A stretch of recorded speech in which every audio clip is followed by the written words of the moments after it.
turned left and went out there. It's called the Melanier Smelting Works. And it was still working in 1916. It wasn't smelting like it used to years ago, but that's what it was so big. But we've actually got an ingot, which is 99.9% pure tin.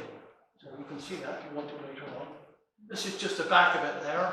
I'll move on from that. You can tell you're in Hayle now. Look at that clear sky. like this all the time here in Hayle. That's the Lent Quay there. Now that was built, nothing to do with South Quay, North Quay or East Quay. That was built by the Trevethos. They're the one that was the photography people now, Tempest. But that was all to do with Trevethos.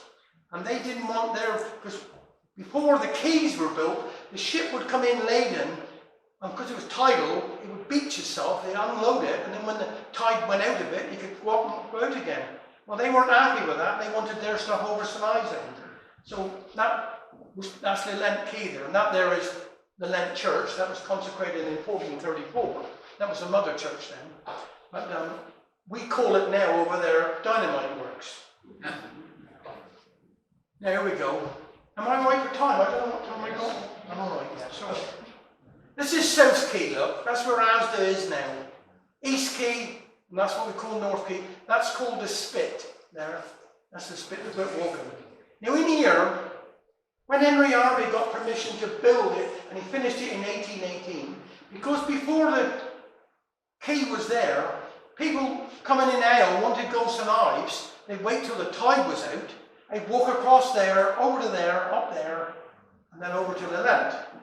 When Henry Harvey built this here, he had to put a tunnel in it, so there was a tunnel near enough out there, because he couldn't stop free passage of people that wanted to go to St. Ives. So they went through the tunnel under the quay. It collapsed in about 1964, and then it's all been built up. Now, this here's where Sammy Phillips' big pasty shop is now. There. You see, Cornish Copper Company built that, and they finished that in about 1817, 18. And what they forgot was, when they built this, Henry Harvey was pretty clever. He took them to court. He could prove they built some of the East Quay on his land. So the court in London said the Cornish Copper Company could rent it off him or give it over. So they give it over so Henry Harvey had South Quay and East Quay. Now put this one in, Carnsue. That was built in 1834. This was built by Harveys of Hayle. It cost a lot of money because you walk right round there. But the reason being, if you look up there, and with all the sand, you see the sand, Cornish Copper Company were already sluicing in the 1780s. So as to get the sand, so they could get the boats come in, etc., etc. Well, when they were sluicing up there, all the sand was coming this way, and Henry Harvey was struggling all the time. So he got all this built, and he put 2 giant sluice gates in there. So when the tide come in, that fill all that up, and when it's gone out, open up the sluice gates, and then that will push the sand back that way. So and that's another reason that became so important in the Second World War. Oh, we talk about that now. It's called the Quichon. If anybody over towers now where Lula's was, there's a big controversy over there now with building all these houses, etc., etc. But we have one for $1 million. Not bad. Anyhow, electric work started in 1910 over on the North Quay. Electric work, because they needed electric again for all the mines up this way and down Hayle and down to St. Ives itself. By the end of 1911, they were producing electricity, and of course they put it there where it is because they needed the boats to bring the coal in. They already had a railway line coming from Hayle all the way to North Quay, so they could bring stuff in on trucks, etc., to supply the electric works. That was the reason that it was put over there. But, of course, I didn't put all these in because we would be here for a fortnight. The electric works, to go to feed to St. Ives and the Lent, etc., was put on giant pylons. So the electric was fed over giant pylons. After the First World War, Wards bought, as I said, the harvest finished 1903, Wards bought South Quay, and then they started scrapping the Grand Fleet. They would take all the good bits out. This is HMS Bristol. They take all the good bits out, and what they measured it all and thought the thing. What they forgot was, when they come in on high tide, it was higher than what they thought. So it took all the electric cables out of electric works over to Sinai. So it was about a fortnight before they had any electric. But it's because they were scrapping that ship. It was closed in 1976, again for economic reasons, because they kept building more turbines and doing whatever, and building chimneys, etc. And they demolished in 1981. Now this here is still over there, right next to where they're building with the big cranes now. This was from 1850s to the early 1900s, a calcifying that was making arsenic from waste from the ground in there. And then they closed it down, and then it became, from 1917 to 1925, it became a glass works. All along here, which we used to know as the ICI works, it was always on the walls to stop us children climbing over. It was glass. But out there only went for 8 years. They couldn't perfect clear glass. They could get blue, green, brown, whatever you like. You needed clear glass. They never ever did it. So after 8 years, it was closed down. So that's the land over there, look. Now, this is where some of the water would come in to feed the electric works. We all called it the tripod. Now, you know you're in Cornwall because it's the only tripod in the world with 4 sides.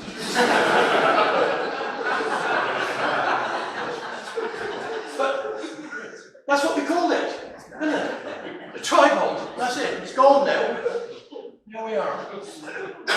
Now we're going to GC3. That's the Associated Octal, GC3 it was called. They started in 1939 because they needed ethyl dibromide, which was going into our airplanes. We used to get it from France, but of course, Second World War was nearly on us, but they knew something was happening, so they needed a place where they needed warm water. You could only get ethyl dibromide from warm water, and it was going up the north thing.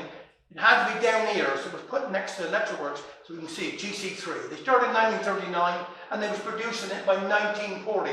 Molems were the main contractors, 450, and 1939, 1940, coldest winter on record, but they worked an average 80-hour a week. But we got it built, and that's the main thing, ethyl dibromide. Right, I just put this one in. Now this is the I can't put it into chemistry, but I just want to. There's all the coal up for the electric works. This is right next to it. You look there. There's just a straight wall. That's what we call the alkaline system, and that was from 1940 to 1954. Now look at that. Now look. See these? There, look. All this. They were like giant vacuums. They went to the acid system. Now don't ask me no more about it because I have read a lot about it, but it's bloody mind-boggling. Anyhow, so they shut down in 1954 and they reopened in 1956 because again, economics, they wanted to save a bit of money, and that's what they've done there.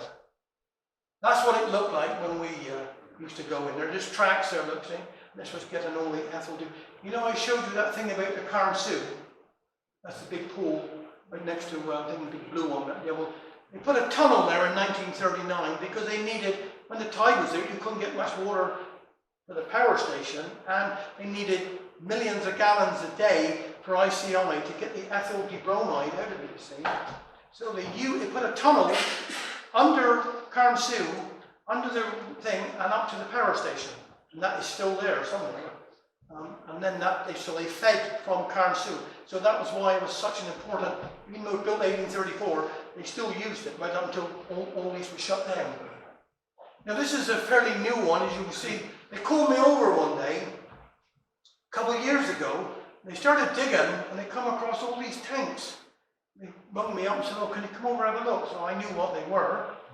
As I said, when they went from the alkaline to the acid, you've got to imagine 1954, they were giant mixing tanks with all the chemicals and to get ethyl dibromide. 30 feet high, I think these tanks were. Well, when they was going to the acid, they went in there with machines, cut the tanks off to ground floor level, scrapped all that, and poured 12-inch of concrete over the top to make it save time and money. Well, when these were building the North Quay over, they were building all these posh houses, they dug up the concrete and all these are there. They're all dug up now, anyhow. That's the railway in there, and that was the cranes, 4 cranes on the North Quay. You know, we had Esso come over there again. Right, this is all on the North Quay. They was there from 1923. I'm going to say till about 1981 when they completed. But they, you know, were refueling. You know, and all the tankers would come in and go out with fuel, with petroleum. Now put this one in. There's electric works. Say there's ICI there. Look, there's the Esso works there. And then you've got, these are the sluicing. You see the water being churned up there with the sluicing there. This is the vicar over Philip. He had wanted a mine, and he decided that he would, can't say Canon Auckland, but there was 3 Auckland vicars anyhow. But this is over by the bluff over there. So if anybody got a chalet, be careful, because anyway, he had a mine over there. He thought he was going to make his fortune. And when they dug it all out, he didn't make nothing, and all the waste they put on the beach. Now, anybody know where the swimming pool is over at North Quay? There's a swimming pool there now. Well, this was right opposite. We called it the steam packet because ships were coming in on a regular basis. On average, 60 ships a month were coming in with all sorts of material. So they needed, and of course it was tidal, if one was being unloaded and maybe he's out there waiting, he'd have to tie up and then, well, they could wanted somewhere to sleep. Well, that was demolished. In 1970 it was demolished. Now, I put this in. Now, I'm talking about all this water and this tunnel with this swimming pool. We call this Clodgy Bay. That's where the swimming pool is now. That was the overflow from ICI, over 2 million gallons of water a day going through that tunnel, and it was full of chemicals. Now, we were allowed to go over there, and we weren't allowed to go swimming because I sadly lost a brother when he was 8. He got drowned down there, so we would never allowed to go beach no more. But we could go in there and sit down because it was lovely warm water. It smelt to high heaven. You put your bathers away. You put your bathers away end of summer. When you come next year, take them out. All we've got is a bit of rubber band. There ain't nothing left of them, so you can tell how toxic it was. But and that there, look, is Clifton Terrace. Clifton Terrace is named, after, because the Cornish Copper Company, all the men that, or the captains, etc., that worked for the Cornish Copper Company lived up there. Now, this is an interesting one. There's the steam packet hotel. This is the swimming pool now. If you look right there, there's a row of 5 houses there. A lot of people didn't believe there was houses there until about 1964. Just a shed there now. There was a row of 5 houses there. Now, they had 3 lifeboats. The first lifeboat, when you knew we said Hayle Station was, Hayle Railway Station, and that bit of ground was called the Isis for the simple reason, in 1866, Oxford University donated a lifeboat to Hayle called the Isis, and that's where it was, in where the station was, or where the garden is now. But eventually, it come over up until 1920. This is the Admiral Rod there, and they went in where Esso was a big part of the cliff area, and that's where they kept the other 2 lifeboats eventually. But by 1920, they took them, they had the lifeboat built over St. Ives, so it was taken away from Hayle. But they saved 95 lives from 1866 to 1920. He did very well. I put this one in. Look, there's Clifton Terrace there, as we said. There used to be a signal box there. And there's the gates. When a train was coming from North Quay to go up to the station now, the gradient is that high. You've got gates there. So that was the main A30. So if you was going to Michaels for an hospital and the gates were shut tough, you'd have to wait until the train had gone through, because this was one of only 3 railway lines that had a sand drag. Like you go in Penryn, it's very steep down there, and if you lose control of your car, you go in the ditch. The same with the train, believe it or not, got one in Hayle. If he's really loaded up and he's going up to the station and he starts to spin a bit, woe betide anybody going there with a car, wouldn't it? So they had a little lever they could pull from there, and they could divert the train into a sand drag. Now there we go, look, we was just talking about this, all the sluicing there, look, and look, there, that's Carsew, there, look. Now look, have a look at these there. That's what we call the spit. It's still there. I had a spit when I say that, but it's called the spit. Now, they were building rhino barges on the spit for D-Day landings, 1943. They're building 21, I believe it is, to a time. Then they would camouflage them, and then tow them around, and they were put in from all the little rivers and whatever, from Truro up to Plymouth, ready for D-Day. And they were built in Hayle. Whoever took that photo would have been on for treason, wouldn't he? You know, especially there in the Second World War. That's the Steam Packet Hotel, by the way. I put this one in. This is the future. I'm almost there now. All right. This is the future. This is important to me. We talk about Rick Scola with Patrick's help and a couple of others. This building is up. This one's partly up. That one's up.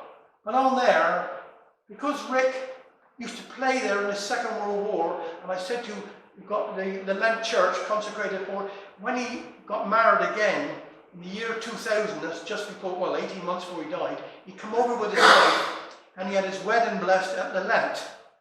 So we decided, this is now called the Rick Scola Walk, because he played there, his wife had been there, and we can see the church, so it's all relevant to Rick Scola. Now, Ellis Brewery, 1815 to 1937. They were actually supplying beers to over 50 establishments. Anybody know the Canubia pub in Copperhouse, built by the Ellis Brewery? Or built, yeah, they built it, yes, they built it.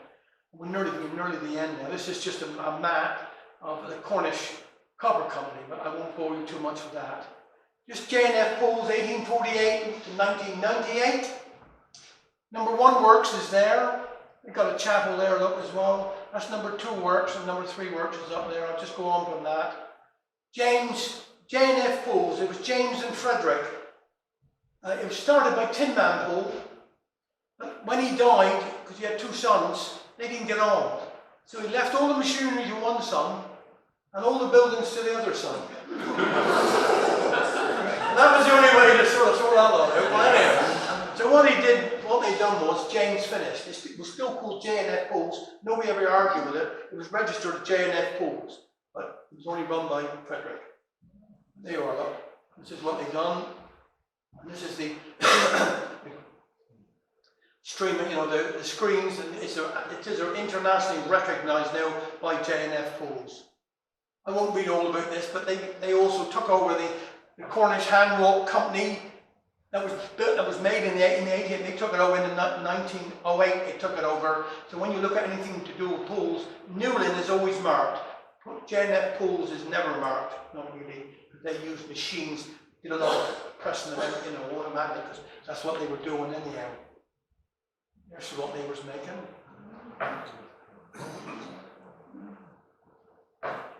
I'll go on from that though, because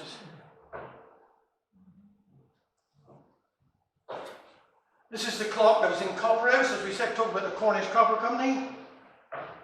This was the chapel that was up there from 1820 to, I would say, 1981. This was a chapel that could have a chapel down Foundry and the Cornish Copper Company had. This was the first chapel built for Copperhouse in the 1770s. John Wesley preached in it. It was built with Scoria block. Have you ever seen the black block that's down Hayle? And that's only the waste from the copper. That's the waste from the furnaces. Because right opposite where the Cinnamon Trust is a row of houses. That's called Luke's Copper Terrace. He had them built. He come back from Africa in 1901. But before that, there was 25 furnaces in a row there, smelting copper in the early 1800s. And because all the waste, they were saving it then, and they built that. And that was demolished in 1820 to make for that big chapel. Now this is still there. Philip Church Hall, it says on the front, right next to the Cinnamon Trust, 1913.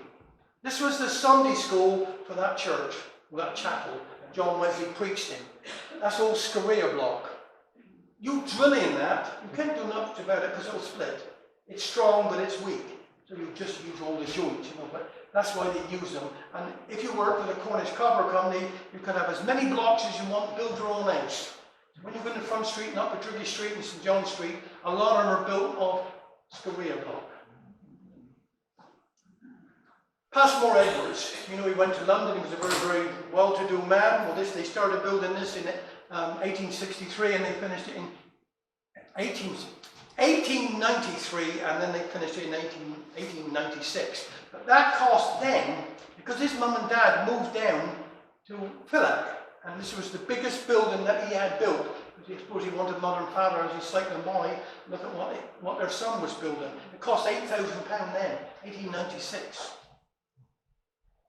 Penmare, anybody ever went Penmare? Oh, we won't go there. I thought I knew some of you up there. But anyhow, you would never believe when that was built. I'll tell you. That was built in 1825. Because the road, what you call the causeway now, there was no road through Ale, but they built the causeway, Harbours built the causeway, where the key house is, opened it in 1825, it was a toll road for 7 years. And then Reverend Ockham, rich man up there, he thought, how am I going to build a house up here? So he built a big gentleman's residence. I mean, we used to be all sorts of stuff. It changed, but it ended up, it's gone now, it's nothing but houses. I'll go on from that one. Now, this is where Liddell's is now. You come into Hayle, that was farm industries. The last time they had a big fire there, I'm going to say about 1823, but by 1825 they'd completely rebuilt it all. And then in the 1980s, they were demolishing it. There we are. And of course, this here building, the deal was, Liddell's give the council £200,000, so they pay for that to be scaffolded and converted into flats. Seen the scaffolding build? Well, it cost £100,000 for the scaffolding. They don't know where the other 100,000 went. So now, this is true, they passed it for flats, but they now got a scaffold outside to take the inside scaffolding because it's not safe. And then we've got, so marvellous, isn't it? You know, but we don't know when we're going to see it, but that's that building there. Now put this in, this is it, we're almost finished. I put this in, this is something you'll never see again. Can anybody know why? Liddell's, talk about Liddell's, there's farm industries, that's Liddell's now. There's a motorway there now, bypass, isn't it? See there, look, that's going all the way up to Connor. Now I worked on the AO bypass, that opened in November 1984. Now, another thing you'll never believe, I joined the Air Force when I was 19. I was on a farm for a few years, then I went on the Air Force. Most of my family will bear me out on this. We had never been up Connor Hill. Because we worked on the farms and all evenings and all. No, good life, nothing wrong with it. We didn't know what was over there, and then I joined up. So, but just you go turn right there, there's a little Will Alfred with a dog kennel is, etc., etc. They had a school up there in the 1800s, because it's a huge mine. I won't go into the details of that. They had a school for 200 pupils. All that's left now is 5 little houses. There was a town up there, but it's gone.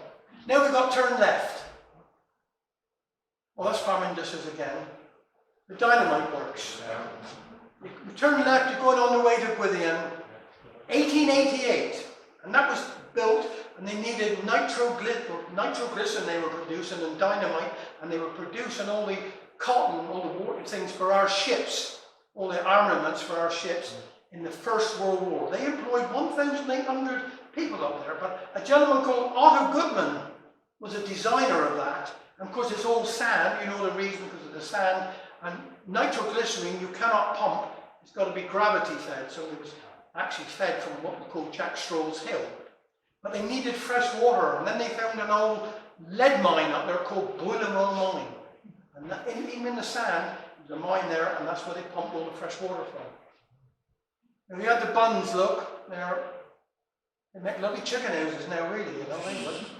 But there was only 4 to each shed. You've got to imagine how volatile all this stuff was. And of course, sadly in 1904, there was a massive blast. They say they heard up Torquay, I don't know.